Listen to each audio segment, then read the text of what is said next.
नमस्कार मित्रांनो, जानेवारी 26 भारताचा प्रजासत्ताक दिन। हा दिवस आपल्या स्वातंत्र्यापेक्षाही अधिक मौल्यवान आहे, कारण याच दिवशी भारताला स्वतःचे संविधान मिळाले आणि भारत एक प्रजासत्ताक राष्ट्र बनला। 26 जानेवारी 1950 रोजी भारतीय संविधान अधिकृतपणे लागू झाले। या दिवशी भारतामध्ये जनतेद्वारे चालवले जाणारे शासन अस्तित्वात आले।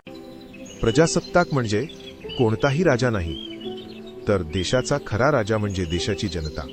याच संविधानामुळे भारत एक सार्वभौम लोकशाही आणि प्रजासत्ताक राष्ट्र बनला। या महान संविधानाचे शिल्पकार होते डॉक्टर बाबासाहेब आंबेडकर। ते भारतीय संविधान मसुदा समितीचे अध्यक्ष होते। बाबासाहेबांनी संविधानामध्ये समता, स्वातंत्र्य आणि बंधुता या मूल्यांना सर्वोच्च स्थान दिले। सामाजिक अन्याय, जातीय भेदभाव आणि अस्पृश्यतेविरुद्ध बाबासाहेबांनी संविधानाच्या माध्यमातून लढा दिला। कलम 14 समानता, कलम 15 भेदभावास मनाई, कलम 17 अस्पृश्यता नष्ट करणे आणि कलम 32 नागरिकांचे मूलभूत हक्क हे बाबासाहेबांचे अमूल्य योगदान आहे। आजच्या पिढीने फक्त संविधानाचा अभिमान बाळगून थांबू नये, तर त्याचे पालन करणे आवश्यक आहे।